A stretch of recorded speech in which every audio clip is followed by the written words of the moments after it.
அப்படியே ஒரு screen share பண்றேன், தெரியறதான்னு சொல்லுங்க. தெரியறது சுவாமி, தெரியறது.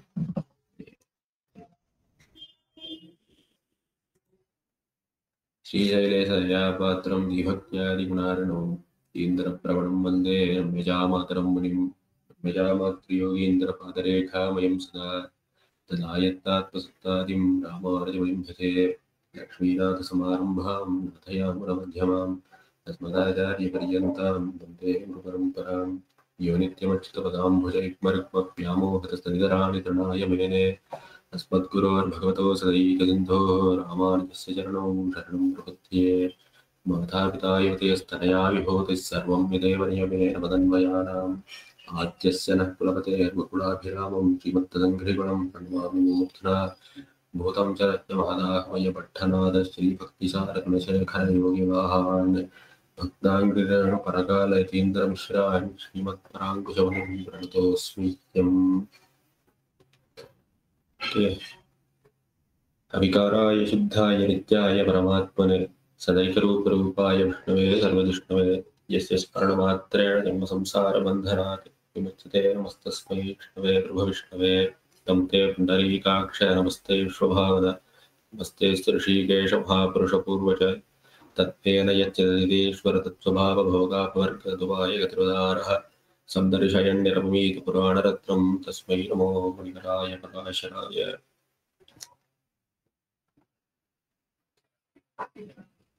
இங்கு தொடங்கி ஒரு சில உபன்யாசங்களில் ஸ்ரீ விஷ்ணு புராணத்தினுடைய பெருமையையும் அதில் இருக்கக்கூடிய ஒரு சில சிறப்பு அம்சங்களையும் அனுபவிப்பதற்காக நம் அனைவரும் கூடியிருக்கிறோம். இது அடியனுக்கும் முதல் தடவை இந்த புராணத்தை சொல்வது என்பது. இது மிகவும் பிரபலமான புராணம், மிகவும் விஸ்தாரமான புராணம். இந்த புராணம் என்பது புராண ரத்னம் என்ன ஆள வந்தார் தோத்தர் ரத்னத்தில் வழங்குகிறார். நம்முடைய சம்பிரதாயத்திலேயும் இது புராண ரத்னமாகவே மிகவும் உயர்ந்த புராணமாகவே கொள்ளப்படுகிறது. புராணம்னு எடுத்துட்ட புராணத்துக்கு பல லட்சணங்கள் சொல்லப்படுகின்றன. அதாவது உன்னை புராணம் என்று சொல்லும்போது அந்த புராணத்துக்கு என்னென்ன லட்சணங்கள் அமைய வேண்டும்.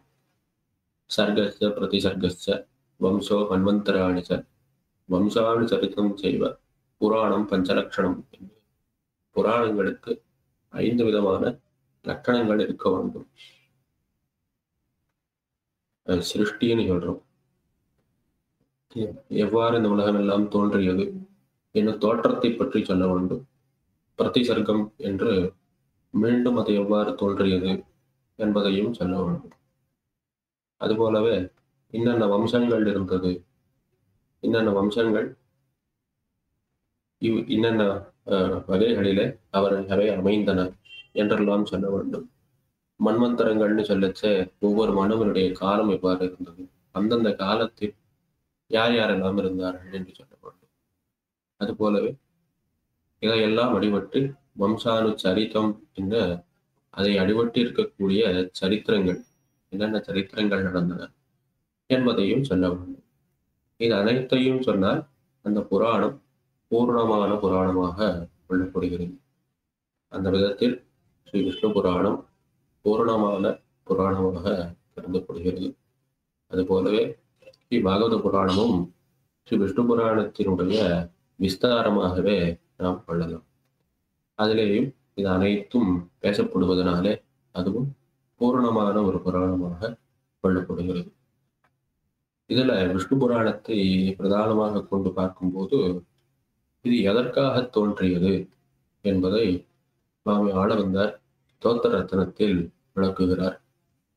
தத்துவேன உண்மையாக தத்துவமாக சித்து அச்சித்து ஈஸ்வர தத்ஸ்வபாவ சித்து அச்சித்து ஈஸ்வரனாகிற தத்துவத்திரயத்தினுடைய ஸ்வபாவத்தை, அவற்றினுடைய உண்மையான நிலையை போகாபவர்க ததுபாய கதிகி, போகாபவர்க்கம் என்று சொல்லக்கூடிய இகலோகமாகவும் மோட்சமாகிற பரலோக பிராப்தியை பற்றியும் அதற்கான உபாயங்கள், அவ்வாறு பிராபியத்தை பெறும்போது அந்த பிராபியத்தில் நமக்கு கிடைக்கக்கூடிய நிலை எத்தகையது என்பதையெல்லாம் எடுத்து விளக்குகிறார். அதாவது தத்துவத்திரயத்தை விளக்குகிறார். தத்துவத்திரயத்தையோடு சேர்த்து உபாயத்தையும் கதியையும் விளக்குகிறார். நம்முடைய சம்பிரதாயத்தில் இதை தத்துவ ஹித புருஷார்த்தம் என்று நாம் கூறுவோம். அதனால உண்மையாக தத்துவ ஹித புருஷார்த்தம் இன்னென்னது இத்தகைய சுபாவத்தை உடையது, இத்தகைய சுபாவத்தை உடைய இதற்கு இதுவே பிராபியம், இதுவே புருஷார்த்தம், இதுவே அடையத்தக்க பேரு, அந்த பேற்றை அடைவதற்கு இது வழி என்று இந்த மூன்றையும் சேர்த்து கூறுகிறபடியினாலே தத்துவ ஹித புருஷார்த்தங்கள் மூன்றாக கொள்ளப்படுகின்றன. நம் மூன்றையும் ஸ்ரீ விஷ்ணு புராணம் நமக்கு உணர்த்துகிறது. உதாரகா, உதார எண்ணத்தை உடையவராய், சந்தரிசயன் நிரவமீத, சந்தரிசயன் இதையெல்லாம் நன்றாக காட்ட வேண்டும், இதையெல்லாம் நன்றாக நமக்கு எடுத்துரைக்க வேண்டும் என்பதற்காக புராண ரத்னம் நிரவிமீத, புராண ரத்னமாக உயர்ந்த புராணமான விஷ்ணு புராணத்தை, புராண நிர்மாணத்தை அவர் பண்ணினார். யார் பண்ணினார்? தஸ்மை நமோ முனிவராய பராசராய, பராசரர் என்கிற முனிவர், அவருக்கு வணக்கங்கள். இவ்வாறு நிர்மமித்த இவ்வாறு புராண நிர்மாணம் பண்ணினவரான பராசரருக்கு வணக்கங்கள் என்று அளவந்தாருடைய ஸ்தோத்திர ரத்னம். இது தத்துவஹித புருஷார்த்தத்தை உள்ளவாறு விளக்கி அதை காட்டுவதற்காக புராண ரத்னமான மிக உயர்ந்த புராணமான ஸ்ரீ விஷ்ணு புராணத்தை பராசர பகவான் அருளி செய்தார். அவருக்கு நம்முடைய வணக்கங்கள் என்கிற ஸ்லோகம் அமைந்திருக்கிறது. இப்ப இதுல 6 அம்சங்கள், இந்த புராணத்திற்கு 6 அம்சங்கள் இருக்கின்றன. இந்த 6 அம்சங்களில் பல அத்தியாயங்கள் இருக்கின்றன. 126 அத்தியாயம் இருக்கு. அதனால இன்னைக்கு முதல் நாளாக இருக்கிறபடினால பல அத்தியாயங்களை எடுத்துக்கொள்ளாமல் ஒரு சில அத்தியாயங்களை மட்டும் எடுத்துக்கொண்டு அந்த அத்தியாயங்களில் இருக்கக்கூடிய சாரமான சில அர்த்தங்களை நாம் இன்னைக்கு அனுபவிப்போம். இதில் முதல் அத்தியாயம், இதுல முதல் ஸ்லோகமே இதுதான். பராசரம் முனிவரம் கிருத பூர்வாஹணிகிரியம் மைத்ரேய பரிபப்ரச்ச பிரணிபத்திய அபிவாத்திய என்று தொடங்குகிறது. இவர் தபஸ்வாத்தியாய ரத்னம்னு சொன்னாலே ஸ்ரீராமாயணத்தினுடைய தொடக்கமாக கொள்கிறோமோ, அதுபோல் இந்த பராசரம் முனிவரம் என்கிற ஸ்லோகம் ஸ்ரீ விஷ்ணு புராணத்தினுடைய தொடக்க ஸ்லோகமாக இருக்கிறது. சாற்று ஸ்லோகமாகவும் சில இடங்களில் இது சேவிக்கப்படுகிறது. இதனுடைய பொருள் மைத்ரேய இடத்துல பராசரருக்கும் மைத்ரேயருக்குமான சம்வாதமாக அவர்கள் இருவரும் பேசிக்கொள்ளும்படியாக ஸ்ரீ விஷ்ணு புராணம் அமைந்திருக்கிறது. மைத்ரேயர் பராசரரிடம் பரிபப்ரச்ச கேட்கிறார். என்ன கேட்கிறார்? எப்போ கேட்டார் அப்படின்னா, பிரணிபத்திய அபிவாத்தியஜ, அவரை வணங்கி அபிவாதனம் செய்து கேட்கிறார். அவரை அணுகி மிகவும் வணங்கி அவரை அபிவாதனம் செய்து பராசரரை மைத்ரேயர் கேள்வி கேட்டார். அதுவும் பரிபப்ரச்ச, பல கேள்விகளை பலபடிகளாக கேட்டார். அதாவது கேள்வி என்பது ஏதோ மேலெழுந்த வாரியாக கேட்டுவிடாமல் மிகவும் நுட்பமான கேள்விகளை எல்லாம் கேட்கிறார். எப்படிப்பட்ட பராசரர்? பராசரம் முனிவரம் கிருத பூர்வாஹணிகிரியம், முனிவரரான பராசரர், முனிகளிலே சிரேஷ்டர், மரணசீலோ முனிகின்னு சொல்லுவார். அதாவது மரணம் செய்து சாஸ்திரார்த்தங்களை எல்லாம் எப்போதும் தன் நெஞ்சிலே தரித்து அவற்றினுடைய உண்மையை உணர்ந்தவரான பராசரர், அவர்களிலே சிரேஷ்டர். இதனால் முனிவரர்னு சொன்னார். அவர்களிலே சிரேஷ்டராக இருக்கக்கூடிய பராசரர், உயர்ந்தவராக இருக்கக்கூடிய பராசரர், கிருத பூர்வாஹணிகிரியம், அவர் அனைத்து அனுஷ்டானங்களையும் பகவத் ஆராதனம் முதலியவற்றை முடித்து அமர்ந்திருந்த வேளையிலே அவரை கேட்டார். இதனால ஒரு ஆச்சாரியனுடைய நிலை உணர்த்தப்படுகிறது. அவர் ஞானியாகவும் இருக்கிறார், முனிவராக ஞானியாகவும் இருக்கிறார். அதே வேளையில் கிருத்த பூர்வாஹணிகிரியம் என்கிறையாக அனுஷ்டானத்திலேயும் தேர்ந்தவராக இருக்கிறார்.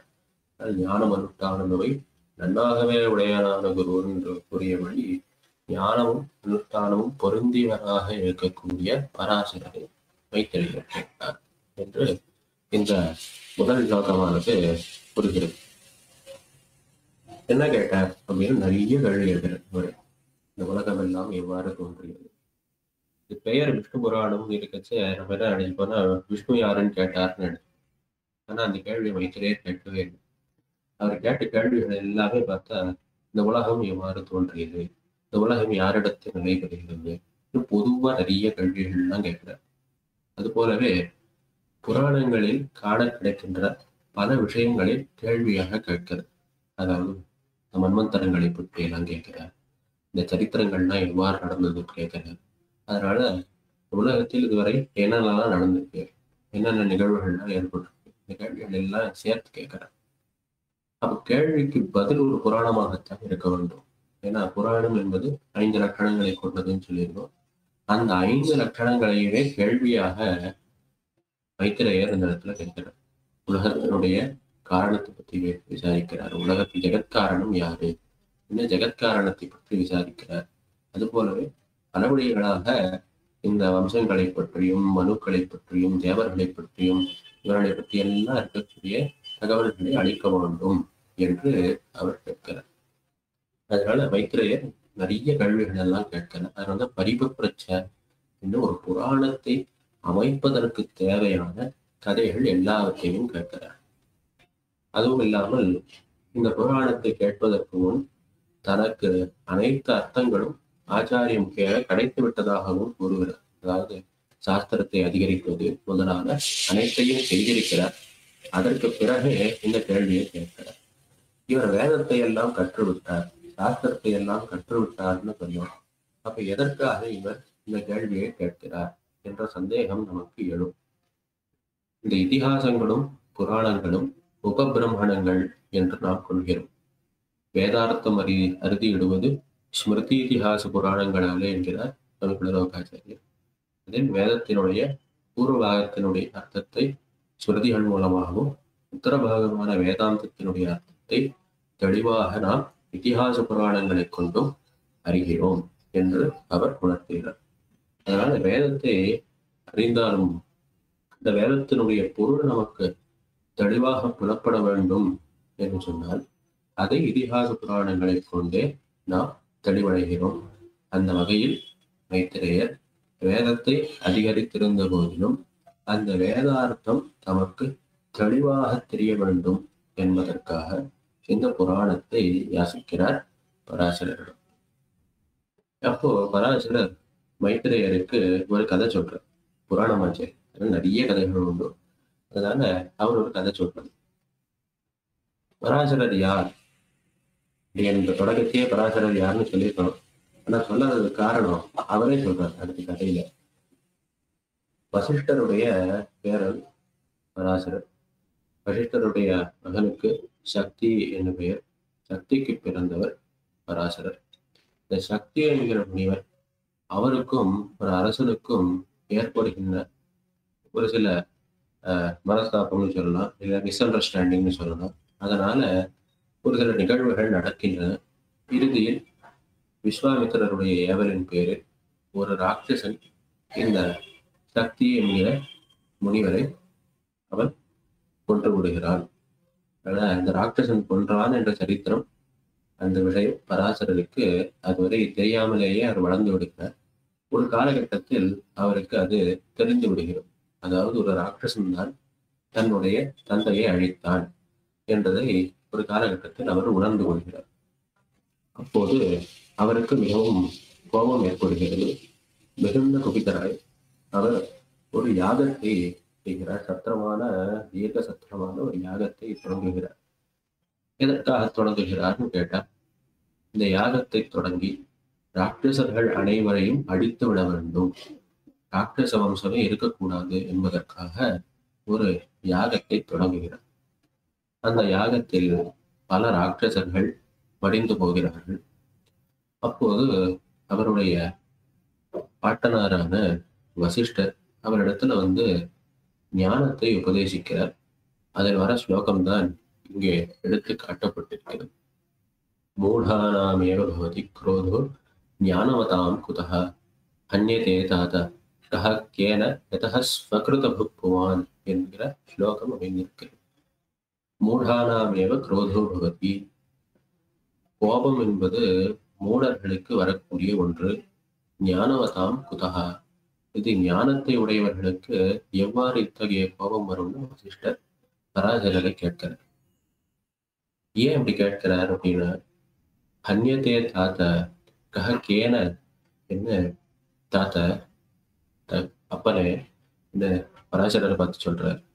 கஹ கேன ஹன்யதே, யார் யாரால் கொல்லப்படுகிறார்கள். யதா சர்வகிருத் புக் புவான், என்ன அவரவர்கள் தங்களுடைய கர்மத்தினுடைய பலனை அனுபவிக்கிறார்களே தவிர, ஏதோ இந்த கர்மத்துக்கெல்லாம் அதீதமாக ஏதோ ஒரு தவறு இவருக்கு நடந்து விட்டது, கர்மத்தை எல்லாம் கடந்து ஏதோ புரியாத காரணத்திற்காக ஏதோ ஒரு தவறு நடந்து விட்டது என்று ஒன்றும் இல்லை. எல்லாம் கர்மத்தாலேயே நடக்கிறது. கர்மத்தினுடைய பலன்களையே நாம் அனுபவிக்கிறோம். இதை உணர்ந்த ஞானியானவன் எவ்வாறு கோபம் பண்ண முடியும் என்று வசிஷ்டர் பராசரனை பார்த்து கேட்கிறார். அதாவது கோபம் என்பது நமக்கு எப்போது தோன்றுகிறது அப்படின்னா, நம்முடைய எதிர்பார்ப்பு ஒரு வகையாக இருந்து அந்த எதிர்பார்ப்புக்கு மாறான நிகழ்வுகள் நடக்கும்போது நமக்கு கோபம் ஏற்படுகிறது.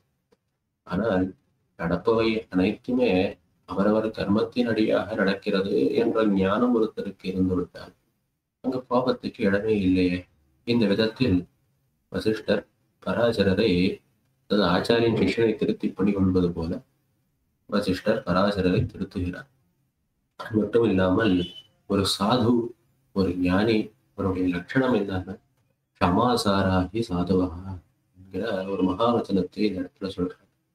க்ஷமையே வடிவெடுத்தவர்களாக இருக்கக்கூடியவர்கள் சாதுக்கள் என்கிற அர்த்தத்தையும் உணர்த்துகிறார். பராசரரை போன்ற ஒரு ஞானி மற்றொருவரை நம்மால் காண முடியாது. ஆகையாலே அவர் அனைத்தையும் உடனடியாக உணர்ந்து கொள்கிறார். எவ்வாறு நாம் கோபத்துக்கு வசப்பட்டு இப்படி எல்லாம் செய்துவிட்டோம், ஆச்சாரியனுடைய சொல்லை கேட்க வேண்டும் என்று உடனடியாக கேட்டு தான் தொடங்கிய யாகத்தை உடனே நிறுத்தி விடுகிறார் பராசரர். இதை கண்டு வசிஷ்டரும் மிகவும் ஆனந்தம் கொள்கிறார். அதுபோலவே ராட்சசர்களுக்கெல்லாம் பிரஜாபதியாக தொடக்கமாக இருக்கக்கூடிய புலஸ்தியர் அந்த இடத்துக்கு வந்து இருந்தார். அதாவது பராசரரிடம் என்னுடைய வம்சத்தை முழுவதுமாக அழித்து விடாதீர்கள் என்று கூறுவதற்காக புலஸ்தியர் அந்த இடத்துக்கு வந்திருந்தார். அப்படி வரும்போதே இவர் யாகத்தை நிறுத்திவிட்டார் என்பதை கண்டு அவரும் ஆனந்தம் அடைகிறார், மகிழ்ச்சி கொள்கிறார். அப்போது புலஸ்தியர் பராசரருக்கு ஒரு வரத்தை அளிக்கிறார். புராண சம்ஹிதாகர்த்தா பவான் வத்ச பவிஷ்யதி தேவதா பாரமார்த்தியஞ்ச யதாவத் வேத்யதே பவான் என்று அவருக்கு அனுகிரகம் பண்ணுகிறார். புராண சம்ஹிதாகர்த்தா பவான் வத்ச பவிஷ்யதி, குழந்தாய் நீ ஒரு காலத்தில் புராணகர்த்தாவாய் நீ பவிஷ்யசி, நீ உருவாயாக என்று அவருக்கு அனுகிரகத்தை அளிக்கிறார். இவர் புராணகர்த்தாவாக ஆகுவதை அவர் அனுகிரகிக்கிறார். ஏன் இவ்வாறு அனுகிரகிக்கிறார்னா, இவ்வளவு பெரிய ஞானியாய் ஒரே ஒரு வசனத்தை கேட்ட மாத்திரத்திலேயே உன்னுடைய கோபத்தை விட்டுவிட்டாயே, அதனால உனக்கு எல்லா தேவதா பாரமார்த்தியமும், அதாவது பகவானுடைய ஸ்வரூபரூப குணவிபூதிகள் எல்லாம் உனக்கு யதாவத் வேத்யசே, உனக்கு உள்ளவாறு அறிந்து நீ புராணத்தை நிர்மாணம் பண்ணுவாயாக என்று அனுகிரகம் பண்ணினார். அதாவது நமக்கு கூட கோபம்லாம் வரும். ஆனா அந்த கோபத்தால் எந்த ஒரு காரியத்தை செய்யக்கூடிய ஞானமோ சக்தியோ நமக்கு கிடையாது. ஆனால் பராசரருக்கு இவ்வளவு பெரிய யாகத்தை இயற்றி தனது கோபத்தினாலே ராட்சசர்களுக்கு எதிராக காரியத்தை செய்யக்கூடிய ஞானமும் சக்தியும் இருந்தும் ஞானத்துக்கு வசப்பட்டு ஆச்சாரிய உபதேசத்துக்கு வசப்பட்டு அதை கைவிட்டார் என்பது போற்றுதற்குரியது. இதனால இந்த விற்த்தாந்தத்தை இந்த இடத்துல பராசரர் எடுத்து சொல்றாரு. இது கேட்ட கேள்விகள் எல்லாமே ஒரு புராணத்தில் என்னென்ன விஷயங்கள் சொல்லப்பட வேண்டுமோ அந்த விஷயங்களே இந்த இடத்துல காட்டப்பட்டிருக்கின்றன, இந்த கேள்விகளில் அமைந்திருக்கின்றன. இந்த கேள்விக்கு விடை சொல்ல வேண்டும் என்று சொன்னால் ஒரு புராணத்தை சொல்ல வேண்டும். ஒரு புராணத்தை சொல்ல வேண்டும்னா நம்மால் ஒரு புராணத்தை சொல்ல முடியுமா என்ற கேள்வி வருது. இந்த புராணம் சொல்ல முடியும். ஏனெனில் முன்பு புலஸ்தியர் இவ்வாறு நமக்கு அனுகிரகம் செய்திருக்கிறார். அவ்வாறு புலஸ்தியர் அனுகிரகம் செய்த போது கூடவே அங்கு வசிஷ்டரும் இருந்து அதை ஆமோதித்தார். ஆச்சாரியனும் ஏற்றிருந்தார். தன்னுடைய சிஷ்யனுக்கு இதுதான் உகந்தது என்று ஆச்சாரியனும் ஏற்றிருந்தார். ஆகையால் புலஸ்தியருடைய அனுகிரகமும் வசிஷ்டருடைய அனுகிரகத்தையும் ஒரு புராண நிர்மாணத்திற்காக ஏற்கனவே பெற்றிருக்கிறார் பராசரர். அதே இந்த விருத்தாந்தத்தை சொல்றார். அதனால இப்ப இந்த கேள்விகளுக்கெல்லாம் பதிலாக ஒரு புராணத்தை சொல்ல போகிறேன். இப்ப இதை எதுக்கு சொல்லணும் அப்படின்னா, இது சொல்லாம சரி இந்த கேள்விலாம் கேட்டிருக்கேன் நான் வந்து சொல்றேன்னு சொல்ல ஆரம்பிச்சேன்னா இவருக்கு முதல்ல சொல்ல தெரியுமா? தெரிஞ்சுதான் சொல்றாரு, இல்ல ஏதோ கேள்விக்கு ஏதோ ஒரு பதில் சொல்லணுமேன்றதுக்காக சொல்றாருன்னு நமக்கு சந்தேகம், கேட்கிறவர்களுக்கு சந்தேகம். இதுதான் ஸ்ரீ விஷ்ணு புராணத்தினுடைய ஏற்றமே. மற்ற புராணங்களில் காண கிடைக்காத விஷயம். விஷ்ணு புராணத்துல என்னன்னா, சொல்ற ஆச்சாரியன் தனக்கு என்ன தகுதி இருக்கிறது இந்த விஷயத்தை சொல்றதுக்கு, தனக்கு என்ன தகுதி இருக்குன்னு முதல்ல சொல்லிக்கிறார். இது யாரால் ஏற்பட்டது? ஏதோ தனக்கு நான் பெரிய ஞானி அதனால நான் சொல்றேன்னு சொல்லல. இதி பூர்வம் வசிஷ்டேன புலஸ்தியேன ச தீமதா ஏதுக்தம் தன் ஸ்மிருதிம் யாதம் தொத் பிரஷ்னாகிலம் மம. உங்களுடைய கேள்விகள் எல்லாம் கேட்கிற போது இதுதான் எனக்கு நினைவுக்கு வருகிறது. எது நினைவுக்கு வருகிறதுனா, பூர்வம் வசிஷ்டேன புலஸ்தியேன ச தீமதா, வசிஷ்டரும் புலஸ்தியரும் முன்பு சொன்னதுதான் எனக்கு நினைவுக்கு வருகிறது. அவர்களுடைய அனுகிரகத்தினாலே எனக்கு தத்வஹித புருஷார்த்தங்கள் உள்ளவாறு அறிகின்ற, அது எவ்வாறு யதாவது எப்படி இருக்கிறதோ அப்படியே அறிகின்ற அந்த ஞானம் பெற்றிருக்கிறபடியாலே இந்த கேள்விகளுக்கான பதில் அதுவாகவே இருக்கிறபடியினாலே அதை விளக்கும் விதத்தில் புராணத்தை சொல்கிறேன். சோகம் வதாமி அசேஷம் தே மைத்ரேய பரிவிருச்சதே புராண சம்ஹிதாம் சம்யக்தாம் நிபோத யதாயத்தம். அதனால இதை ஒன்று விடாமல் அசேஷமாக இந்த கேள்விகளுக்கான பதிலை எல்லாம் பூர்த்தியாக சொல்கிறேன் மைத்ரேய. நீ கேட்டதுக்கு எல்லா பதிலும் சொல்றேன். புராண சம்ஹிதாம் சம்யக், நல்ல புராண சம்ஹிதையாக இதை நான் சொல்கிறேன் என்று சொல்ல தொடங்குகிறார். இங்க கடைசியா கொடுத்திருக்க ஸ்லோகம் தான் முதல் அத்தியாயத்தினுடைய இறுதியான ஸ்லோகம். இதுல விஷ்ணு புராணத்தினுடைய சாரமான ஸ்லோகமே இதுதான். இந்த ஒரு ஸ்லோகத்தில் விஷ்ணு புராணத்தினுடைய அனைத்து அர்த்தங்களும் சங்கிரகமாக சுருக்கமாக இடம்பெற்றிருக்கின்றன. ஏன்னா ஒரு பெரிய புராணத்தை சொல்ல போற, 6 அம்சங்களை கொண்ட புராணத்தை சொல்ல போற, இவ்வளவு பெரிய புராணத்தை சொல்லும் போது கேட்கிறவருக்கு இது எப்போ முடியும்? இப்போ இங்கேயே கேட்டுட்டு இருக்கிற பலருக்கு அந்த கேள்வி இருக்கலாம். ஆனா கேட்கறது எங்க முடியும்ன்ற கேள்வி பலருக்கு உண்டாகும். அந்த கேள்வியை தவிர்ப்பதற்காக முதல்ல விஷயம் என்னன்றதை சுருக்கமா சொல்லிடணும்.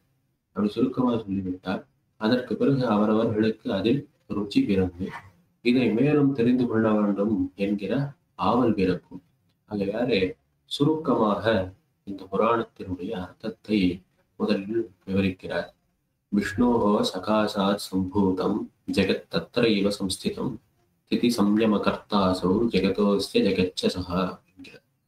இது இந்த விஷ்ணு புராணத்தினுடைய சாரம் மட்டும் இல்லை, சகல வேதாந்தத்தினுடைய சாரமாகவும் இந்த ஸ்லோகம் அமைந்திருக்கிறது. விஷ்ணோஹோ சகாசாத்து சம்பூதம் ஜெகத், இந்த உலகம் பகவானுடைய சங்கல்பத்தினாலேயே உண்டாகிறது. தத்ரைவ சம்ஸ்திதம், அவரிடத்திலேயே அது நிலை பெற்று நிற்கிறது. ஸ்திதி சம்யம கர்த்தாசோ, அவனே இந்த ஜெகத்துக்கெல்லாம் ஸ்திதியையும் அதை நிலப்பெறச் செய்வதும் அதை அழிப்பதுமாகிற தொழில்களை அவனே செய்கிறான். வேதாந்தம் கேட்டதில்லை. யதோவாயுமானி பூதானி ஜாயந்தே ஏன ஜாதானி ஜீவந்தி எத்பிரயம் தர்ஷம் விசந்தி தத் பிரதிஜாசஸ்வ தத் பிரம்மேத்தின், அதே பிரம்மமின் அறிவாய் எது உலகத்தை படைத்ததோ எது காத்ததோ எது அழிக்கிறதோ அதே பிரம்மமின் அறிவாய். இந்த உலகமெல்லாம் யாரிடம் தோன்றுகிறதோ யாரிடம் நிலைபெறுகிறதோ யாரிடத்தில் சென்று சேருகிறதோ அதையே பிரம்மமின் அறிவாயின்னு வேதாந்தம் சொல்லுகிறது. அதையே தான் இங்கே எடுத்து சொல்றார். அதனால இந்த முத்துழில்களை எடுத்து காட்டி இந்த மூன்றையும் யார் செய்கிறானோ அவனே பிரம்மம், அவனே பிரம்மம். வேதாந்தம் சொன்னது பிரம்மசூத்திரம் ஜென்மாத்தியசேதான்னு ஜென்மாத்தியகரணத்துல எடுத்து பேசப்பட்டு அதேதான் இந்த இடத்துல எடுத்து இவர் என்ன சொல்றார், இந்த முத்துழில்களை செய்பவன் பிரம்மம்னு சொல்லிட்டு இங்கே இவர் என்ன சொல்றார், விஷ்ணுன்னு சொல்றார். அது விஷ்ணுவே செய்யலாம். இப்ப கேள்வியில எங்கேயுமே விஷ்ணு என்ன பண்ணார்? விஷ்ணுவுடைய சரித்திரத்தை சொல்லு மைத்ரேயர் கேள்வி கேட்கல. மைத்ரேயர் கேட்டது வேதாந்தபரமான கேள்விகள். ஆனா பதில் விஷ்ணு என்று அமைந்திருக்கிறபடியினாலே இந்த ஸ்லோகத்தில் தான் முதல்ல விஷ்ணுன்ற சப்தமே தோன்றுகிறது இந்த புராணத்தில். ஆகையால் இந்த புராணத்துக்கு பெயர் விஷ்ணு புராணமாக அமைந்திருக்கிறது. மைத்ரேயர் விஷ்ணுவை பற்றி கூறு என்று கேட்கவில்லை. ஆனால் கேட்ட கேள்விகளுக்கு பதில் விஷ்ணுவாக இருந்தபடியினாலே புராணத்திற்கு விஷ்ணு புராணம் என்ற பெயர் ஏற்பட்டது. அவனிடத்திலேயே இது தோன்றுகிறது, அவனிடத்திலேயே நிரம்பெறுகிறது. அதை நிறைவேறுதல் அழித்தல் முதலான செயல்களை அவனே செய்கிறான். அஸ்ய ஜெகதா, இந்த உலகத்துக்கெல்லாம் அவனே இதையெல்லாம் செய்கிறான். அதுபோலவே ஜெகச்ச சகா, அவனே ஜெகத்தாகவும் இருக்கிறான். அதனால ஜெகத்தும் அவன்தான். இந்த ஜெகத்தை காத்தல் அழித்தல் முதலானவற்றை செய்வதாகவும் அவனே இருக்கிறான். திரும்ப திரும்ப திரும்ப இந்த புராணத்தில் நாம் இதையே கேட்டுக்கொண்டிருப்போம். அதாவது அவனே ஜெகத்து, ஜெகத்தே அவன்தான். இது நம்முடைய விசிஷ்டாத்வைத சித்தாந்தத்தினுடைய அடிப்படை. அதாவது பகவான் இந்த சேத்தனா சேத்தனங்கள் இவற்றை தனக்கு சரீரமாக கொண்டுள்ளான், இவற்றை எல்லாம் தனக்கு உடலாக கொண்டுள்ளான். ஆகையாலே இந்த உலகை குறிக்கின்ற சொற்கள் அனைத்துமே அவனிடத்திலேயே நிலை பெறுகின்றன, அவனிடத்திலேயே முடிவடைகின்றன, அவனை குறிப்பதிலேயே நோக்கமாய் இருக்கின்றன என்கிற அர்த்தத்தில் அமைந்திருக்கிறபடியாலே அவனே ஜெகத்து எனலாம்படியாக சாமானாதிகரண்யத்தில் அது பேசப்படுகிறது. அதனால ஜெகத்துக்கு காரணமாகவும் இருக்கிறான், இதுபோலவே ஜெகத்தாகவும் இருக்கிறான் என்று சொல்லி இந்த புராணத்தினுடைய அனைத்து அர்த்தங்களையும் சங்கிரகமாக எடுத்து காட்டுகிறார்.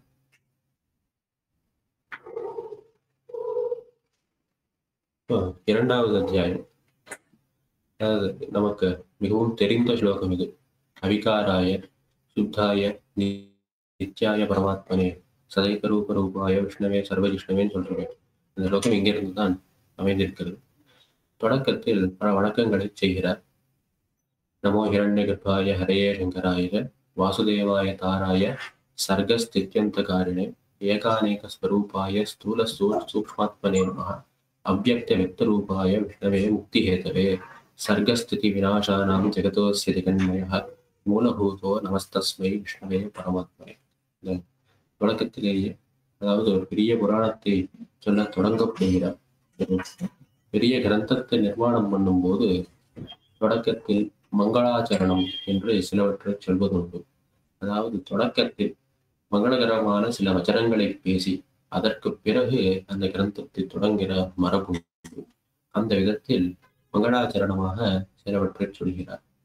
எந்த விதமான விகாரமும் மற்றவனாய் சுத்தனாய் நித்தியாய் பரமாத்மாவாக இருக்கக்கூடியவன் ஒவ்வொன்றா நிரூபிச்சுட்டு வர. ஏன்னா விகாரம்னு சொன்னா உலகத்தில் உள்ள அனைத்து பொருட்களுக்குமே விகாரம் மாற்றங்கள் என்பது அனைத்துக்குமே உண்டு. அதனால விகாரமற்றவன் முதல்ல எடுத்து சொன்னார். இது எதுக்காக எடுத்து சொன்னார் அப்படின்னா, முதல்ல இது மங்களாச்சரணமாக அமைவதோடு கூட இது எந்த பிரயோஜனத்தை நமக்கு தருகிறதுன்னு சொன்னா, கேட்பவர்களுக்கு ருச்சியையும் பிறப்பிக்கிறது. ஏன்னா நமக்கு தெரிஞ்ச எல்லா விஷயமே விகாரம் மாற்றம் உள்ளவையாகவே இருக்கின்றன.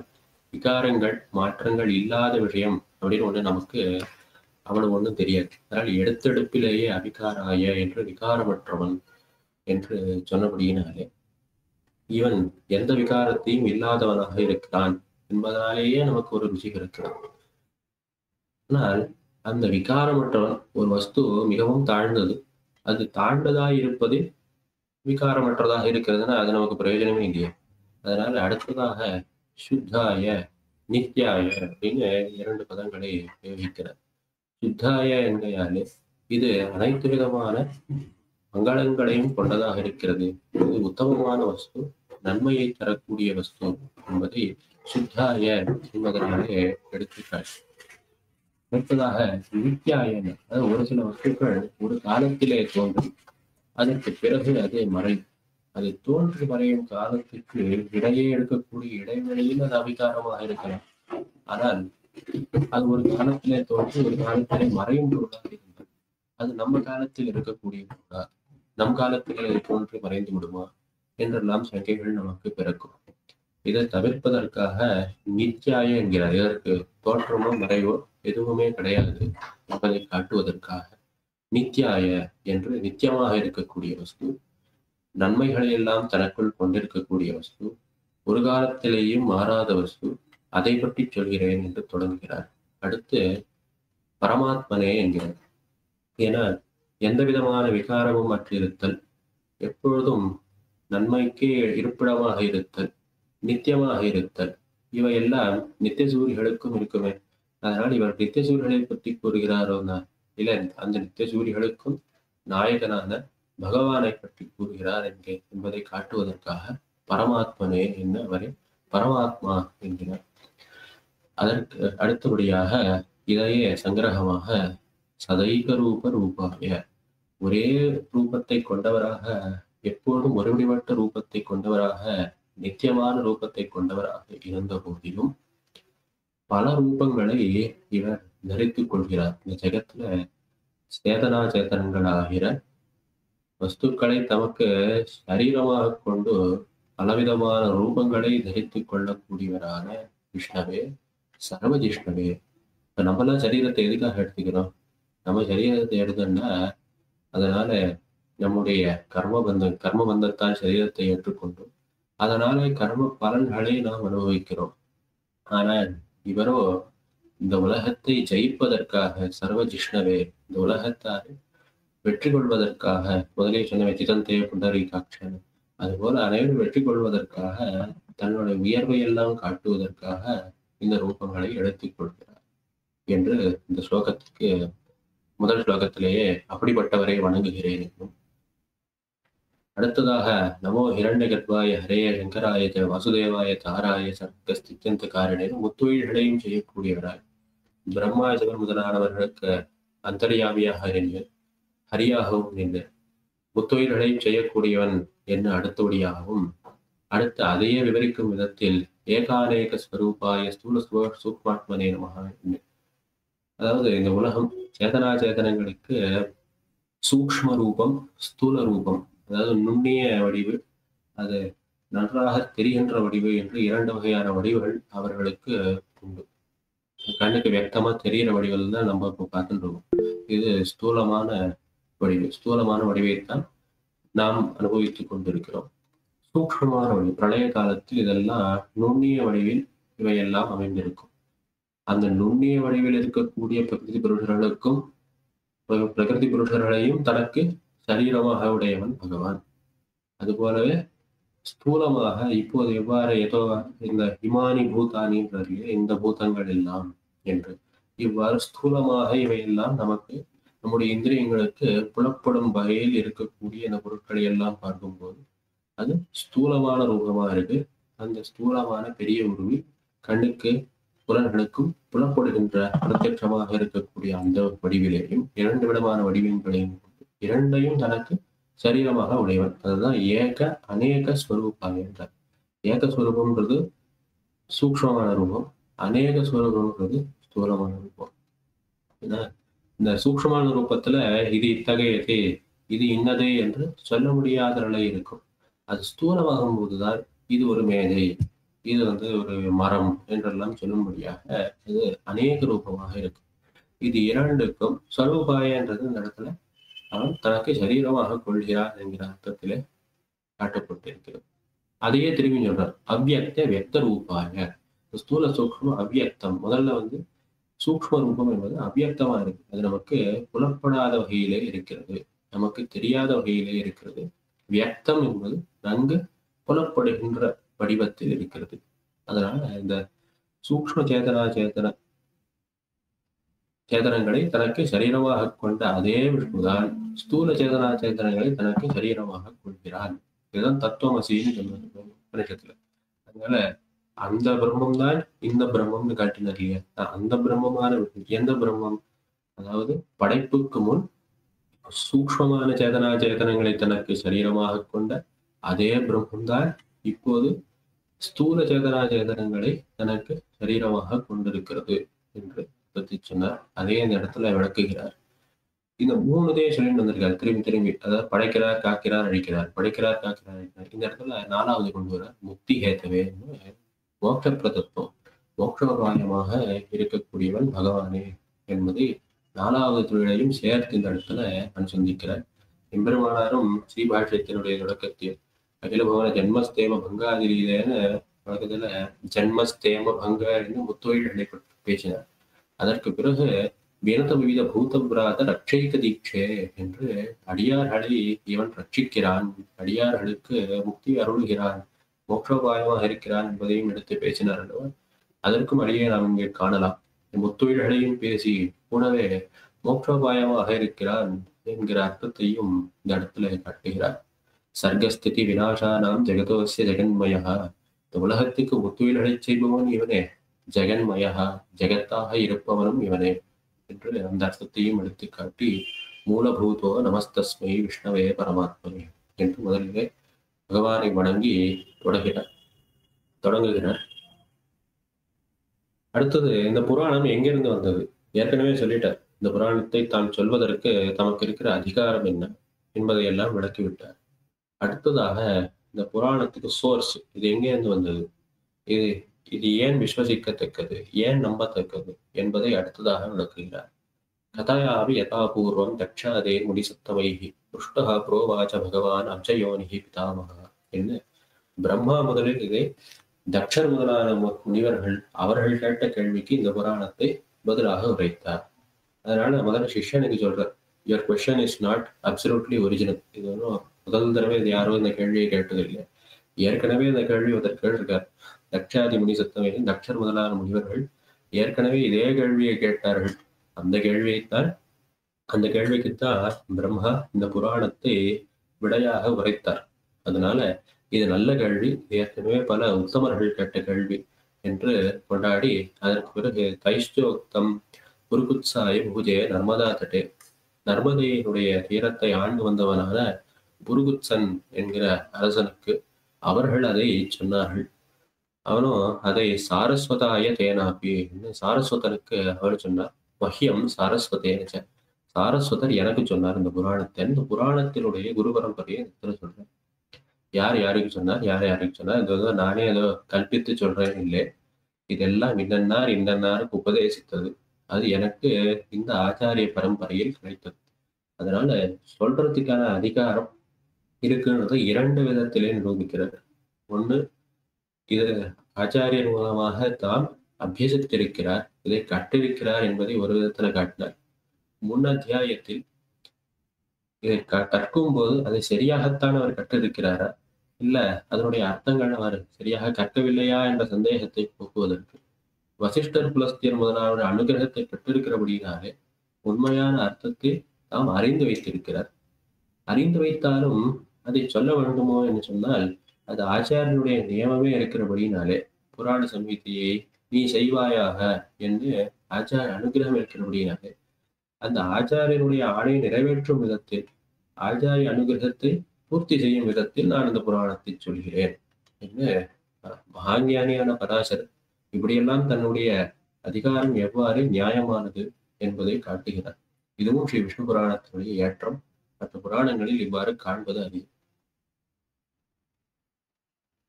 இவ்வாறு கேள்வி கேட்ட பிறகு இப்போ ஒவ்வொன்றாக இந்த கேள்விகளுக்கெல்லாம் பதில் சொல்ல ஆரம்பிக்கிறார். மீண்டும் அதே அர்த்தம் காட்டப்படுகிறது. இந்த இடத்துல வாசுதேவ நாமத்தினுடைய பொருளை விளக்குகிறார். சர்வத்ராசௌ சமஸ்தஞ்ச வசத்யத்ரேதி வையதா ததச வாசுதேவேதி வித்வத்பிஹி பரிபட்யதே என்று இவர் ஏன் வாசுதேவன் என்று பகவான் ஏன் வழங்கப்படுகிறான் என்பதை இந்த ஸ்லோகத்துக்கு அர்த்தமாக காட்டுகிறார். இவன் எல்லா இடத்திலையும் நிரம்பி இருக்கிறான், எல்லா இடத்திலையும் வாசம் செய்கிறான். அதுபோல அவனிடத்திலே அனைத்தும் வாசம் செய்கின்றன. இவன் அனைத்தையும் வியாபித்து அவற்றில் வாசம் செய்கிறான். ஆனால் அனைத்தும் அவனாலே தரிக்கப்பட்டிருக்கிறபடினாலே அவை அனைத்தும் அவனிடத்திலே வாசம் செய்கின்றன. அதனால் இவனுக்கு வாசுதேவன் என்று வித்வான்கள் இவனை வழங்குகிறார்கள் என்று வாசுதேவ சப்தத்தினுடைய அர்த்தத்தை சொல்கிறார். அதற்கு பிறகு கேட்ட கேள்விக்கு விடையாக 4 விஷயங்களை எடுத்து சொல்றார். பிரதான புருஷ வியக்த காலாஸ்து விபாகச, ரூபாணி சித்தி சர்க்காந்த வெக்தி சத்பாவ ஹேதவக என்று தொடங்குகிறார். இங்கிருந்து இன்னும் சிறிது வேளைக்கு கொஞ்சம் கஷ்டமா இருக்கிற போல இருக்கலாம் ஒரு சிலருக்கு. ஏன்னா கதைலாம் கிடையாது. இப்போ எடுத்த உடனே அவர் கதைலாம் சொல்லலை. இப்போ முதல்ல பதில் சொல்லச்சே பதில் எல்லாம் சொல்லிடுறார். பதில் எல்லாம் தத்துவார்த்தங்கள். அதனால இடையில தத்துவார்த்தங்கள்லாம் ஒவ்வொன்றா சொல்லிட்டு வருது. அதனால தத்துவார்த்தங்களை பார்க்கும்போது நமக்கு இது ஏதோ கதையே இல்லையே புராணம்னு சொன்னாலே ஏதோ தத்துவார்த்தங்களா வந்துட்டு இருக்கே அப்படி ஆரம்பத்துல சொல்லிட்டு அதற்கு பிறகு அவர் விரிவாக கதைகளை எல்லாம் எடுத்து உரைக்கிறார். இதுல 4 விஷயம் சொல்றார். ஒண்ணு பிரதானம்னு வேறு. பிரதானம் என்பது இதுவரை சொல்லி வந்த அவ்வியக்தம். அது போலவே சூக்ஷ்மம் அப்படின்லாம் சொல்லிட்டு இருந்தேன். அந்த சூக்ஷ்மமான அச்சேதன வஸ்து. அச்சேதனம்னா அதற்கு ஞானம் இல்லை, ஜடப்பொருள் என்று பொருள். அதாவது இந்த மரம் மரம்னா தாவரத்துக்கு உயிர் உண்டு. ஆனா அந்த வெறும் மரம், வெறும் கல் இதெல்லாம் எடுத்து பார்த்தா இதெல்லாம் அச்சேதனம்னு சொல்றோம். அது போலவே ஒரு மலையை பார்க்குறோம், ஒரு மண்ணை பார்க்குறோம். இந்த லோகத்துல இருக்கிற பொருட்கள் எல்லாம் ஞானம் இல்லாது. ஆனா இதெல்லாம் ஸ்தூலமா நமக்கு தெரியறது. இதனுடைய சூக்ஷ்மமான ரூபம். இதெல்லாம் இவ்வாறு தோன்றுவதற்கு முன்னால் எவ்வாறு இருந்தன என்கிற சூக்ஷ்மமான ரூபம் இருக்கு இல்லையா, அதன் நுண்ணிய வடிவு. அதுக்கு பிரதானம்னு பேரு. அது நமக்கு புலப்படாத ஒரு விஷயம். அதற்கு பிரதானம்னு பேரு. அதுக்குதான் மூல பிரகிருதி என்று கூட சொல்லுவாங்க. அதாவது தொடக்கத்தில் பிரகிருதி எவ்வாறு இருந்தது, தொடக்கத்தில் இந்த இயற்கை எவ்வாறு இருந்ததோ அதுக்கு மூல பிரகிருத்தின் பேரு, பிரதானம்னு பேரு. அந்த பிரதானமே கண்ணுக்கெல்லாம் புலன்களுக்கெல்லாம் புலப்படும் போது வியக்தமாகும் போது அதற்கு வியக்தம்னு பேரு. அதே பிரகிருதி தான். அந்த பிரகிருதிக்கே பிரதானம்னு பேரு, வியக்தம்னு பேரு. அதனுடைய நிலை மாற்றத்தினாலே அந்த நிலை எவ்வாறு மாறுகிறதுன்னு மேல சொல்ல போறோம்.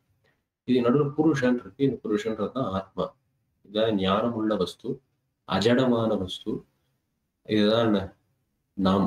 வேற நம்ம ஜீவாத்மான்னு உண்மையா சத்தியமா நம்ம யாருன்னு கேட்டுண்டா நம்ம ஜீவாத்மான்னு சொல்றோம். அந்த ஆத்மான்றதுதான் புருஷன். இந்த பிரதானமும் வியக்தமும் இதோடு சேர காலம்னு ஒரு வஸ்து இருக்கு. அதாவது காலம் தான் நமக்கு எல்லாருக்குமே தெரியும். அதனால அச்சேதனம் என்பது 3 வகைப்படுகிறது. பிரதானம் என்றும், வியக்தம் என்றும், காலம் என்றும் 3 வகைகளாக அது பிரிக்கப்பட்டிருக்கிறது. சேதனம்ன்றத புருஷன் சொல்லியிருக்கார். அதனால மொத்தம் 4 தத்துவங்களை எடுத்து பேசுற சம்பிரதாயத்துல 2 தத்துவமா நம்ம எடுத்துக்கிறோம். ஒண்ணு சேதனம், மற்றொன்னு அச்சேதனம்னு எடுத்துக்கிறோம்.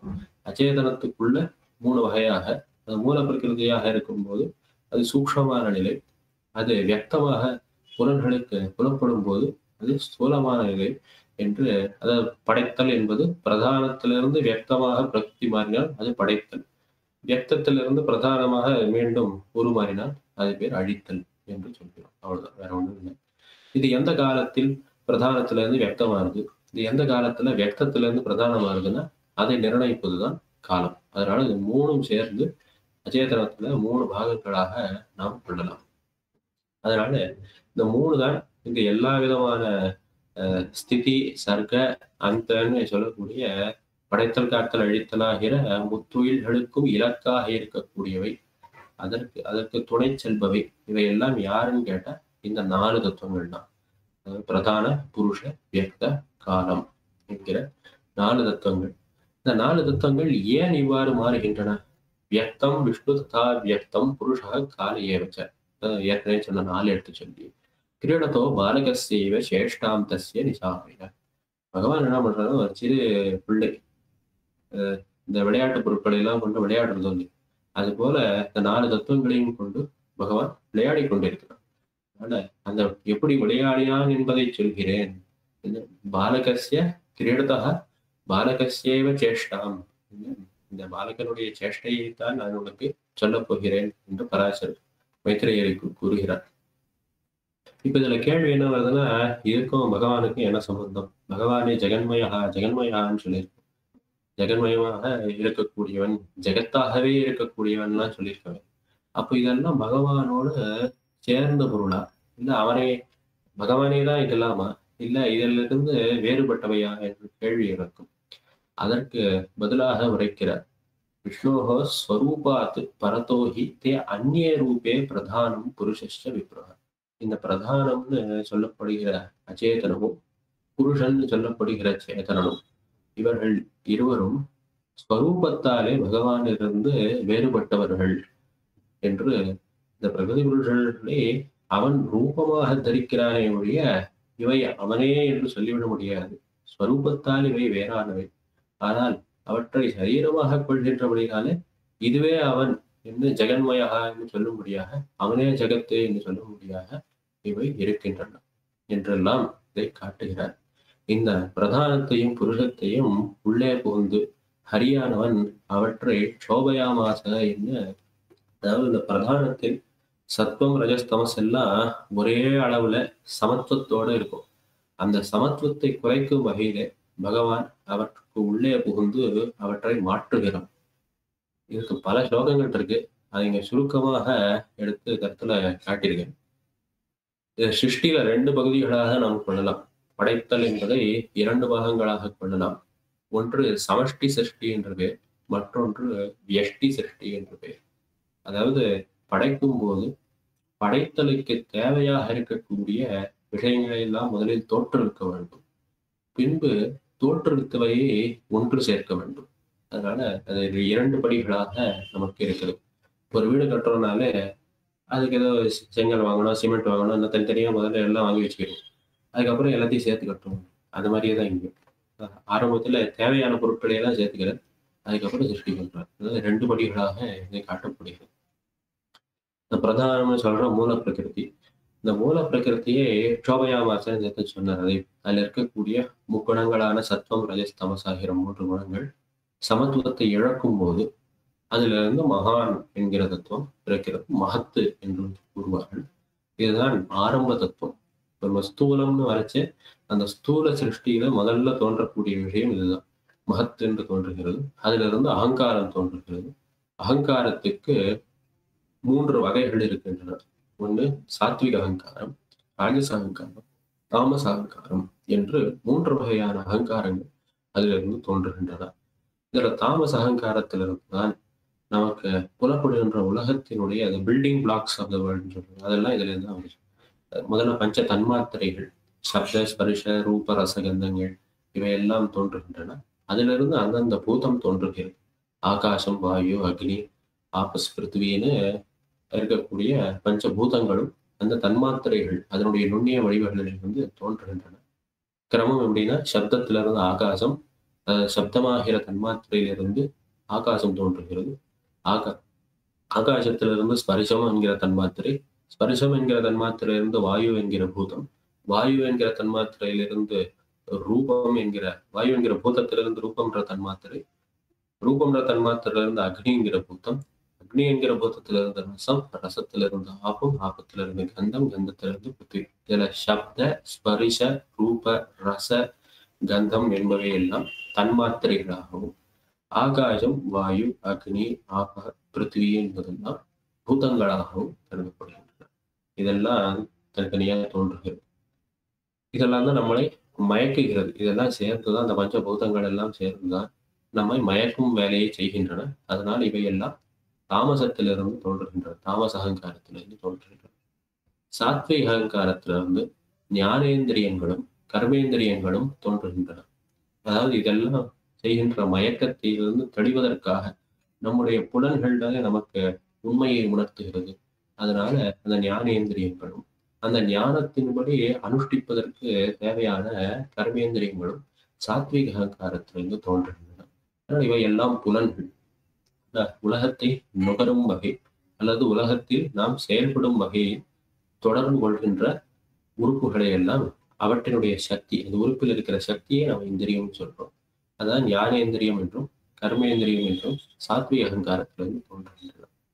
ராஜச அகங்காரம் என்பது பிரவிற்த்தி, மாற்றங்கள் முதலானவற்றுக்கு காரணமாக இருக்கிறபடினாலே சாத்விக அகங்காரத்திற்கும் தாமச அகங்காரத்திற்கும் அது துணை நின்று அவற்றுடைய செயல்களை நடத்துவதில் அது உதவி புரிகிறது. இதெல்லாம் சேர்ந்து சமஷ்டி சிருஷ்டி. இதனால இன்னும் உலகம் உண்டாகவில்லை, எல்லாம் தனித்தனியா இருக்கு. வியஷ்டி சிருஷ்டியில இது எல்லாத்தையும் சேர்த்து கலக்கிறார். கலக்கும் போது எப்படி கலக்கிறாருன்னா, இது பஞ்சீகரணம் கூறுவதற்கு. அதாவது ஆகாசம் என்று எடுத்துக்கொண்டால் ஆகாசத்தை அரைப்பங்காகவும், அரைக்கால் பங்கு மற்ற 4 பூதங்களையும் கொண்டு, அதாவது வாயு அரைக்கால் பங்கு, அக்னி அரைக்கால் பங்கு, நீர் அரைக்கால் பங்கு, நிலம் அரைக்கால் பங்கு என்று இதையெல்லாம் அரைக்கால் அரைக்கால் பங்கை எடுத்துக்கொண்டு ஆகாசத்தை அரைப்பங்காக்கி ஒன்றாக சேர்த்து பிசைவது. அதுபோலவே வாயுவை அரைப்பங்காக கொண்டு மற்ற 4 பூதங்களை அரைக்கால் பங்காக கொண்டது. அதுபோலவே அக்னியை அரைப்பங்காக கொண்டு மற்ற 4 பூதங்களை அரைக்கால் பங்காகவே கொண்டு இந்த ப்ராசஸ், இதுக்கு பஞ்சீகரணம் என்று பெயர். இது வியஷ்டி சிருஷ்டி. இவ்வாறு எல்லாம் ஒன்றோடு ஒன்று கலக்கும் போதுதான் இந்த பிரபஞ்சம் என்பது நமக்கு புலப்படுகிறது. இது வரைக்கும் சொல்லிட்டு போனா அப்புறம் பிரயோஜனம் இல்லையா? அடுத்து புருஷன்ற ஆத்மா இதில் மிகவும் முக்கியமானவன். இந்த புருஷனான ஆத்மாவை இதில் சேர்க்கும் போது எவ்வாறு சேர்க்கிறார்னா, அந்த புருஷனான ஆத்மாவினுடைய கர்மத்தினடியாக எல்லாவற்றையும் சேர்க்கிறார். அதனால கர்மத்தினாலே இவன் அனுபவிக்க வேண்டிய விஷயங்களை பொறுத்து இது எத்தகைய சரீரத்தை கொள்ள வேண்டும், எத்தகைய அனுபவங்களை பெற வேண்டும் என்பதையெல்லாம் நிர்ணயித்து புருஷனான ஆத்மாவையும் சேர்க்கிறார். இதெல்லாம் சேர்த்துதான் சிருஷ்டி என்று முதலிலே காட்டுகிறார். கடைசியில திருப்பி அதே சொல்றாரு. நம்ம திரும்ப திரும்ப இதே தான் பார்த்துட்டு இருக்க போறோம் இந்த புராணத்துல. சயேவ சிருச்ச ச சர்க்க கர்த்தா சயேவ பாத்தியதி ச பால்யதே ச என்று இவனே சயேவ சிருச்ச படைக்கப்படுபவனும் இவனே, சச்ச சர்க்ககர்த்தா படைப்பவனும் அவனே, சயேவ பாத்தியதி காக்கப்படுபவனும் அவனே, பால்யதேஜ என்று அவரேதான் ரட்சிக்கிறார், ரட்சிக்கப்படுவதும் அவரே, அவர்தான் படைக்கிறார், படைக்கப்படுவதும் அவரே என்று சொல்லி பிரம்மாதி அவஸ்தாபிகி அசேஷமூர்த்திகி விஷ்ணு வரிஷ்டோ வரதோ வரண்யா. அதனால பிரம்மா முதலான அவஸ்தைகள், அத்தகைய நிலைகளை, உருவங்களை அவர் கொண்டு, பல வடிவங்களை கொண்டு அவரே எல்லா தொழில்களையும் செய்கிறார்.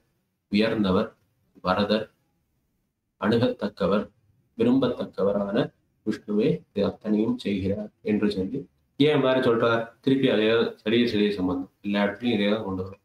ஏன்னா எல்லாவற்றையும் தனக்கு ரூபமாக கொண்டிருக்கிறான், அதனாலே அதுவாகவே அவன் இருக்கிறான். அதனால ஜெகத்தே அவன் என்னும் சொல்லலாம். விஷ்ணு சஹஸ்ரநாமத்தினுடைய தொடக்க நாமமே விஸ்வம் என்று தொடங்குகிறது. அதனால உலகமே அவன் என்னும் சொல்லலாம். ஏன் சொல்லலாம்னா, அவனே உலகம்னு சொன்னா உலகமே அவன் ஸ்வரூபத்தால் அது ஐக்கியம் அல்ல, அதை ஏற்கனவே சொல்லிட்டார். விஷ்ணுவ ஸ்வரூபா பரதஹோகி இதே அந்நியன், இவை விஷ்ணுவை ஸ்வரூபத்தாலே இவர் வேறானவை, அவனுடைய ரூபமாக இருக்கிறபடினாலே அவற்றை குறிக்கின்ற சொற்கள் அவனிடத்திலேயே நிறைவு பெறுகின்றன என்கிறபடினாலே சமானாதிகாரமாக இவை படிக்கப்படுகின்றன என்பதை விளக்குகிறார். இப்ப சிஷ்யனுக்கு ஒரு சந்தேகம் வருது. ஆச்சாரியன் கடகடான்னு சொல்லிட்டார், இத்தனையும் சொல்லிட்டார், சமஷ்டி சிருஷ்டி வெஷ்டி சிருஷ்டின்னு பிடிக்கிறது எல்லாத்தையும் சொல்லிட்டார். உடனே சிஷ்யா அந்த இடத்துல சந்தேகம் கேட்கிறார். நிர்குணஸ்ய அப்ரமேயஸ்ய சுத்தஸ்யாபி அமலாத்மனः கதம் சர்க்காதிகத்வம் பிரம்மணோ அபிகமியத்தேன்னு கேள்வி கேட்கிறார். அதாவது சிருஷ்டிய இவ்வளவு விரிவாக சொல்லிவிட்டீர், ஆனால் பகவான் குணாதீத்தனாக இருக்கிறான், குண சத்துவம் ரஜஸ் தமஸ் என்கிற குணங்களுக்கு மேலானவனாக இருக்கிறான், அறிய முடியாதவனாக இருக்கிறான், சுத்தனாக இருக்கிறான், அமலனாக இருக்கிறான். இப்படிப்பட்டவனுக்கு ஏன் சர்க்காதி கத்துக்கும் படைத்தல் முதலான செயல்கள் அவனுக்கு எவ்வாறு சேருகின்றன என்று கேள்வி கேட்கிறார். ஏன் இந்த கேள்வி வருதுன்னா, நாம தான் சத்துவம் ரஜஸ் தமஸ் ஆகிற முக்குணங்களாலே தூண்டப்பட்டு பெரும்பாலும் தேவையில்லாத பல காரியங்களை செய்கிறோம். அதனால நமக்கு இந்த கர்த்தத்துவம் என்பது ஏற்கத்தகுந்ததாக இருக்கிறது. பகவானுக்கு இவை எவ்வாறு ஏற்கத்தகுந்ததாக இருக்கும் என்று கேள்விக்கு அவர்தான் குணாதீதராக, அவருக்கு எவ்வாறு இந்த கர்த்தத்துவம் எல்லாம் ஏற்படுகிறது என்று கேள்வி கேட்கிறார். இதுக்கு பராசரருடைய விடை மிகவும் ரசமாக இருக்கு. பராசர உவாச்ச சக்தய சர்வபாவானாம் அச்சிந்த ஞான கோச்சராக யதோதோ பிரம்மணஸ்தாத்து சர்க்காத்யா பாவசக்தையா என்கிறார்.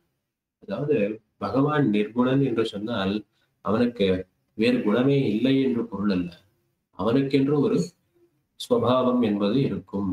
சக்தையாக சர்வபாவானாம் அச்சிந்த ஞான கோச்சராக யதா அதோ பிரம்மணஸ்தாஸ்து சர்க்காத்யா பாவசக்தையா, அவனுடைய பாவங்கள், அவனுடைய சக்தி, பாவம்னா சுபாவம்னு எடுத்துக்கலாம், இல்ல குணம்னு எடுத்துக்கலாம், அவனுடைய குணங்களையும் அவனுடைய சக்திகளாகவும் இந்த சர்க்கம் படைத்தல் முதலானவையை நாம் கொள்ள வேண்டும் என்கிறார். ஏன் இவ்வாறு கொள்ள வேண்டும்னா, பவந்தி தபதாம் சிரேஷ்ட பாவகஸ்ய யதோஷ்ணதா, எவ்வாறு நெருப்புக்கு உஷ்ணம் என்பது அதனுடைய பாவம், அதனுடைய குணம், அதனுடைய சுபாவம் என்று ஏற்றுக்கொள்கிறோமோ, அதுபோல் பிரம்மத்துக்கு படைத்தல் முதலானவற்றை அவனுடைய குணம், அவனுடைய சக்தியாக நாம் கொள்ள வேண்டும் என்கிறார். இப்போ நெருப்பு சுடுறது, நெருப்பு சுடுறதை ஏன் தண்ணீர் சுடவில்லை? ஏன் நிலம் சுடவில்லை? ஏன் ஆகாயம் சுடவில்லை? நம்ம கேட்கறது இல்ல. ஏன்? ஏன்னா இதுக்கு இது குணம், நீருக்கு அந்த சுடுற குணம் இல்லை. நெருப்புக்கு தான் சுடுற குணம் உண்டு. ஆகாயத்துக்கு சுடுற குணம் இல்லை. நெருப்புக்கு தான் சுடுற குணம் உண்டுன்னு தெரிஞ்சுக்கிறோம் இல்லையா? அது போலவே இந்த இடத்திலேயும் பிரம்மத்துக்கு படைத்தல் என்பது அவனுடைய பாவம், அவனுடைய குணம், அவனுடைய சக்தி என்று நாம் அறிந்து கொள்ள வேண்டும் என்று இது பகவானுடைய திருக்கல்யாண குணம். அதனால நிர்குணன் என்பதனாலே அவனுக்கு வேறு குணமே இல்லை என்று பொருள் அல்ல. அதனால இவனுக்கு இவையெல்லாம் குணமாக கொள்ள வேண்டும். எவ்வாறு ஸ்வபாவத்தாலேயே நெருப்புக்கு சுடுவது என்பது குணமாக இருக்கிறதோ, அது போலவே பகவானுக்கு படைத்தல் என்பது முதலானவை குணமாக இருக்கின்றன என்று அதற்கு சமாதானம் இருக்கிறார். அதற்கு மேல இந்த நடுவுல கேள்வி கேட்டதுனால இதுக்கு பதில் சொன்னார். ஏற்கனவே இது அவ்யக்தத்திலிருந்து வியக்தமாக உலகம் எவ்வாறு மாறியதுன்னு சொல்லிட்டேன். இதுல முன்பு எடுக்கப்பட்ட 4 தத்துவங்களில் பிரதானன், புருஷன், வியக்தம், காலம் 4 எடுத்துருக்கு இல்லையா? இதுல பிரதானத்தையும் வியக்தத்தையும் சொல்லிட்டார். புருஷன் எவ்வாறு சேர்ந்தான்னு அதையும் கர்மவசியத்தாலே புருஷன் சேருகிறான்றதையும் சொல்லிட்டார். இப்போ காலம் என்பதை மட்டும் இன்னும் சொல்லாமல் விட்டு இருக்கிறார்.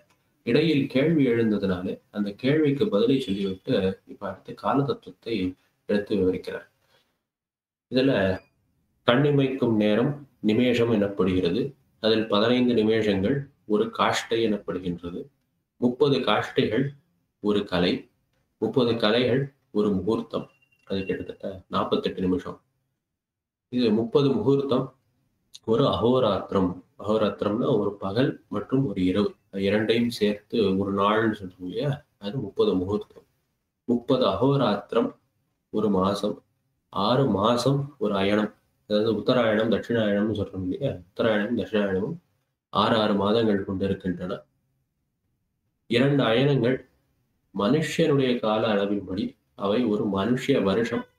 ஆனால் அந்த ஒரு மனுஷ வருஷமே ஒரு தேவ திவசம். திவசம்னா அவருடைய ஒரு நாள். அதனால நமக்கு ஒரு வருஷமாக இருப்பது தேவர்களுக்கு ஒரு நாளாக இருக்கிறது. இதுல 2 அயனம், உத்தராயணம் என்பது தேவர்களுக்கு பகல், தட்சிணாயனம் என்பது தேவர்களுக்கு இரவு. 360 தேவர்களுடைய திவசம் அல்லது அவர்களுடைய அகோராத்திரம், உத்தராயண தட்சிணாயன சேர்க்கை என்பது ஒரு தேவ வருஷம். 12,000 தேவ வருஷம் ஒரு சதுர்யுகம் என்று கணக்கை காட்டுகிறார்.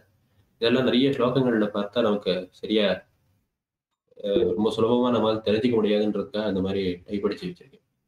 இதுல கிருத்தயுகம் என்பது 4000 ஆண்டுகள், திரேதாயுகம் என்பது 3000 ஆண்டுகள். அதனாலதான் திரேதான்னு பேரு. 2000 ஆண்டுகள் துவாபர யுகம், கலியுகம் 1000 ஆண்டுகள் என்று 4 யுகங்கள். 4 யுகங்கள் குறைஞ்சிட்டே வருது ஒவ்வொன்றத்தினுடைய அளவும். அந்தந்த யுகத்தோடு சேர்ந்து யுக சந்தியை என்று சொல்லக்கூடிய யுக சந்தியான்ற காலமும், சந்தியாம்சம் என்கிற காலமும் உண்டு. ஒன்று தொடக்கத்துல வரும், ஒன்று முடிவில் வரும். அது கிருத்த யுகத்துக்கு அதுக்கு 10%. இது 400, இது 300, இது 200, இது 100. இதெல்லாம் கூட்டினா 4800 தேவ வருஷம். மனுஷ வருஷ காலத்துல 17,28,000. 3200 தேவ வருஷம் திரேதாயுகம். மனுஷ வருஷ கணக்குல 12,96,000. அதுபோல இது 2000, இது 1200. 4800 பிளஸ் 3200 பிளஸ் 2400 பிளஸ் 1200 கூட்டினோம்னா 12,000 கணக்கு வரும். இதுதான் ஒரு சதுர்யுகத்தினுடைய காலம். இதுபோல் 1000 சதுர்யுகங்கள், 1000 சதுர்யுகங்கள் நடந்தால் அது பிரம்மாவுக்கு ஒரு பகல், ஒரு அகஸ். இந்த ஒரு பகல் வேளையில் 14 மன்வந்தரங்கள் நடக்கின்றன. மன்வந்தரம் என்பது அந்தந்த மருவினுடைய காலம். அதனால இந்த 1000 நம்ம 14ஆல வகுத்தா கிட்டத்தட்ட 71 எத்தனையோ சதுர்யுகம் வரும். அதுதான் ஒரு மன்வந்தரம். இந்த ஒரு மன்வந்தரத்தில் சப்த ரிஷயः சுராः சக்ரோ மனுஸ்தத் சுனவோ நிருபாः ஏககாலேஹி சிருஜ்யந்தே சம்ஹியந்தே ச பூர்வவத் என்று இந்த ஒவ்வொரு மன்வந்தரமாகிற காலத்தில் சப்த ரிஷிகள், தேவர்கள், இந்திரன், மனு, அந்த மனுவுக்கு தொடர்புடைய அதிலிருந்து தோன்றின அரசர்கள், இவர்கள் எல்லாம் ஒவ்வொரு காலத்திலேயும் படைக்கப்பட்டு அழிக்கப்படுகிறார்கள் என்று காட்டுகிறார். இது ஏன்னா இந்த மன்வந்தரம்னு எதுக்கு கொண்டு வந்தோம் அந்த இடத்துல தேவையில்லாம ஒரு கணக்காக கொண்டு வந்திருக்கோமேனா இதுக்கு காரணம் என்னன்னா அந்த காலத்தில் இந்த படைப்பும் இந்த அழித்தலும் நடைபெறுகிறது என்பதை காட்டுவதற்காக இந்த மன்வந்தரம்ன்ற கான்செப்ட் கொண்டு வந்திருக்காரு சொல்றாரு. அதுக்கு மேல பிரம்மாவினுடைய ஒரு பகல் எந்த அளவை கொண்டதோ அது போலவே சம அளவை கொண்டது பிரம்மாவினுடைய ஒரு இரவு. பிரம்மாவினுடைய ஒரு பகலும் பிரம்மாவினுடைய ஒரு இரவும் சேர்ந்தால் அது ஒரு கல்பம்னு கண்டார். இது போல 100 பிரம்ம வருஷம் நடந்தால் அதை ஒரு பரம் என்று, இது என்ன கணக்குன்னு எனக்கு தெரியல, நிறைய ஜீரோலாம் வருது. இந்த இடத்துல லட்சம், இந்த இடத்துல கோடிலாம் தாண்டி போயிடுது. இவ்வளவு பெரிய கணக்கு, இதுதான் மனுஷ வருஷங்கள், இதுதான் பிரம்மாவினுடைய ஒரு ஆயுட்காலம். நம்ம சங்கல்பம் பண்ணிட்டு சொல்றோம் இல்லையா, விதீய பரார்த்தேன்னு சொல்றோம். ஒரு பரத்தில் இருக்கக்கூடிய பாதிக்கு பரார்த்தம்னு பேரு. நம்ம 2வது பாதியில இருக்கோம். பிரம்மாவனுடைய ஆயுட்காலத்தின் 2வது பாதியில இருக்கோம். அதனால துதிய பரார்த்தே. அடுத்தது கடைசியா நடந்த கல்பம், அந்த கல்பத்துக்கு பாத்மகல்பம்னு பேரு. நாம இருக்கிற கல்பத்துக்கு வராக கல்பம்னு பேரு, அல்லது ஸ்வேதவராக கல்பம்னு சொல்றோம். ஸ்வேதவராக கல்பே வைவஸ்வத மன்வந்தரேன்னு சொல்றோம். விவஸ்வான்ற மனு ஆட்சி செய்து கொண்டிருக்கிறார். அந்த மன்வந்தரத்துல இருக்கும். அஷ்டாவிம்சதிதமே கலியுகேனும், 28வது கலியுகம். இது எத்தனாவது சத்துருயுகத்துல வரும்னா 28வது சத்துருயுகத்துல நம்ம வந்து.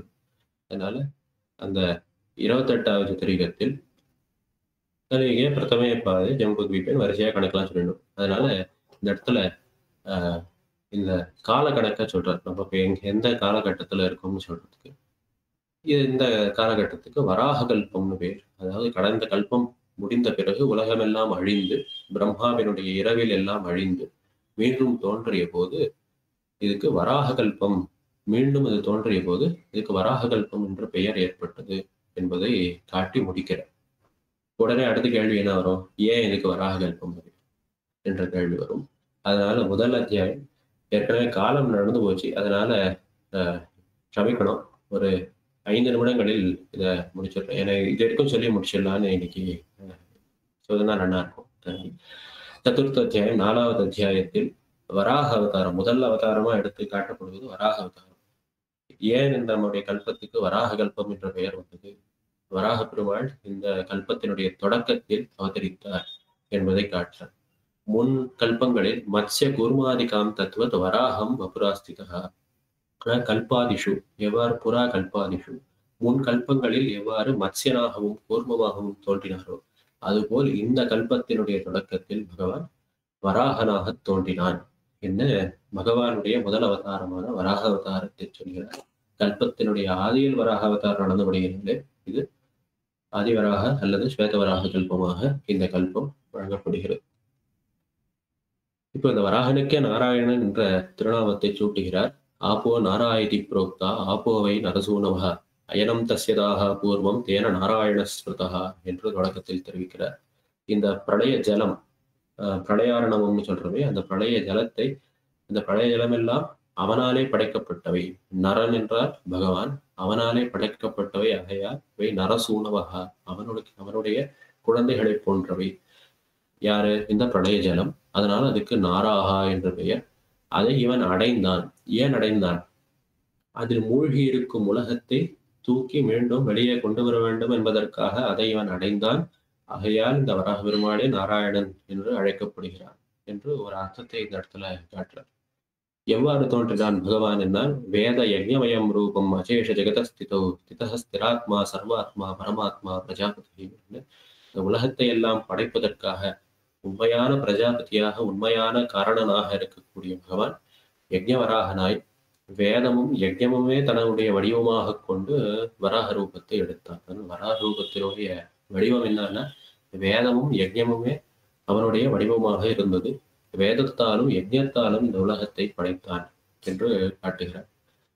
ஜனலோக கதைஹி சித்தைஹி சனகாஜ்யேர் அபிதுஷ்டதா பிரவிவேஷ யதாதோயம் ஆத்மாதாரோ தராதரா என்று பிருத்திவி அவனை பூமி விராட்டி அவனை பிரார்த்திக்கிறாள்.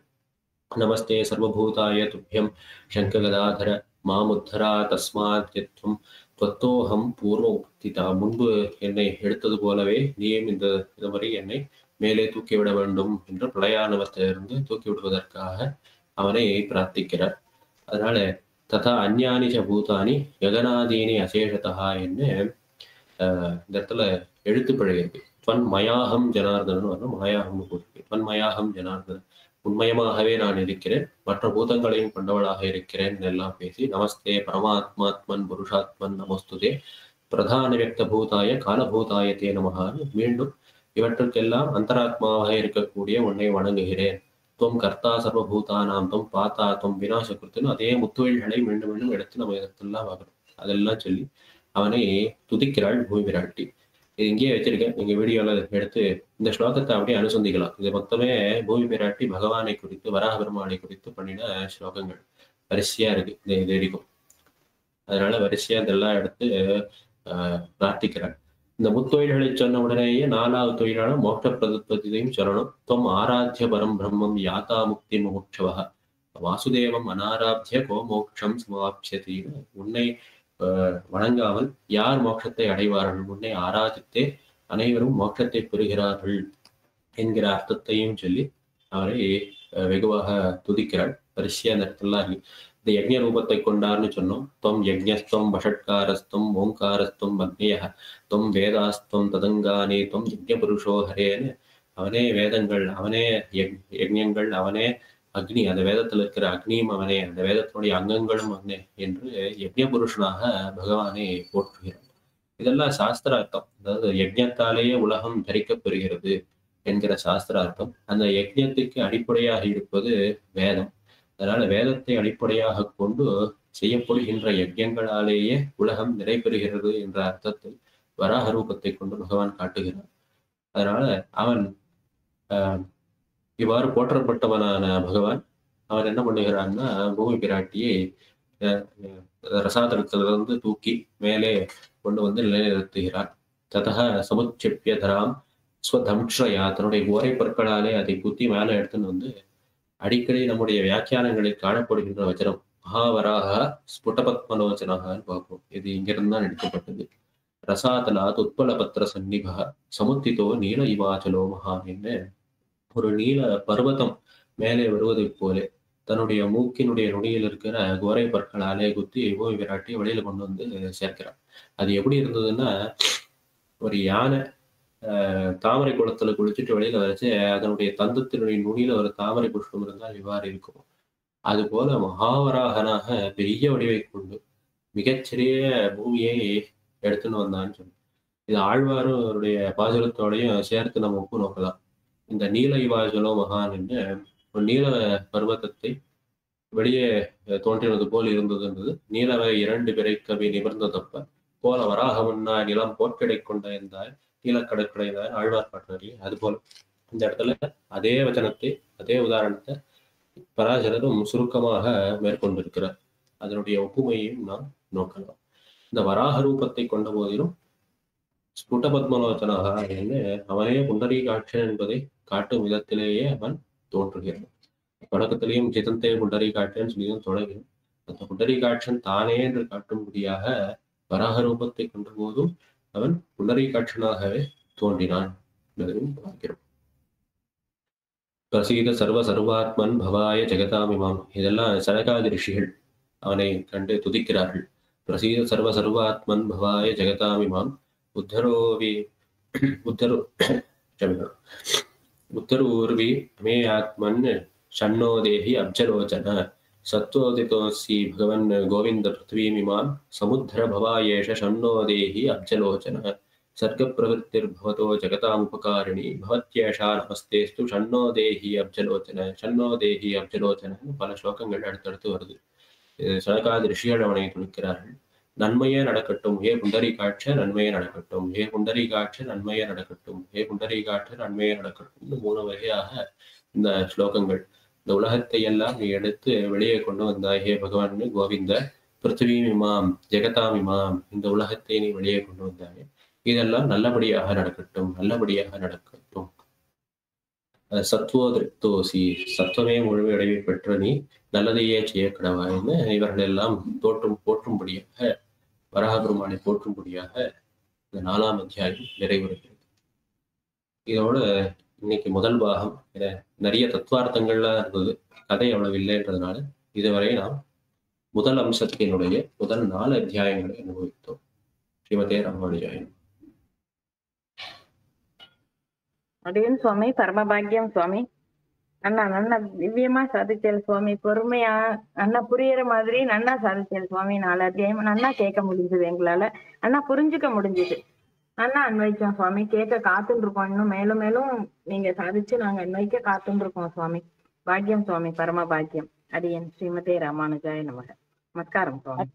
சுவாமி ஸ்ரீமதே ராமானுஜாய நமக. அடியேன் சுவாமி ஸ்ரீமதே ராமானுஜாய நமக. அடியேன் சுவாமி ஸ்ரீமதே ராமானுஜாய நமக.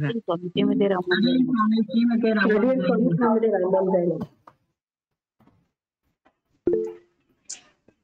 அடியேன் சுவாமி ஸ்ரீமதே ராமானுஜாய நமக. நன்னா புரிஞ்சது சாமி. அடியேன்